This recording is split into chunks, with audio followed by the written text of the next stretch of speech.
Hi hello नमस्कार मंडळी, राम राम। तर तुम्हाला पण किचनसाठी नवीन कंटेनर हवेत, मुलांसाठी बिस्किट नमकीन वगैरे ठेवायचं आहे, त्यामुळे काचेचे तर घेऊ शकत नाही, फुटणार मग ते, आणि प्लास्टिकचं घ्यायचं तर प्रश्नच नाही आहे। तर मग हे कंटेनर तुम्ही नक्कीच प्रेफर करू शकता। तर हे कंटेनर आहे टीन मटेरियलमध्ये, खूप सुंदर क्वालिटीचे मला रिसीव झाले होते। मिंत्रावरून आपण याचं पार्सल मागवलेलं आहे, तर मी तुमच्यासमोरच ते खोलतीये। तर एक मेन बॉक्स होतं मिंत्राचं, त्याच्या आतमध्ये मार्केट 99चं एक अजून एक बॉक्स होतं, डबल बॉक्सची पॅकिंग होती, त्याच्यासोबतच बबल रॅपमध्ये आपल्याला हे कंटेनर रिसीव झालेत।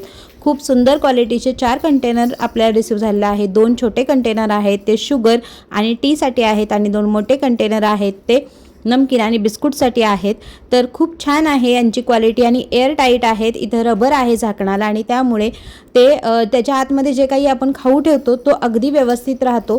तर हे आपल्याला हाताने स्वच्छ धुवायचे आहेत, तुम्ही स्क्रब वगैरे करू शकत नाही, डिशवॉशरमध्ये सुद्धा धुवू शकत नाही। हाताने निरमा पाण्याने वगैरे छान स्वच्छ धुवून सुकवून घ्यायचे, आणि वापरायला अगदी रेडी होतात। त्यानंतर लुकसुद्धा तुम्ही बघू शकता किचनचा, खूप सुंदर दिसतात आणि वापरायला पण सोपे। कमेंट करा लिंकसाठी, चॅनलला सबस्क्राईब करा।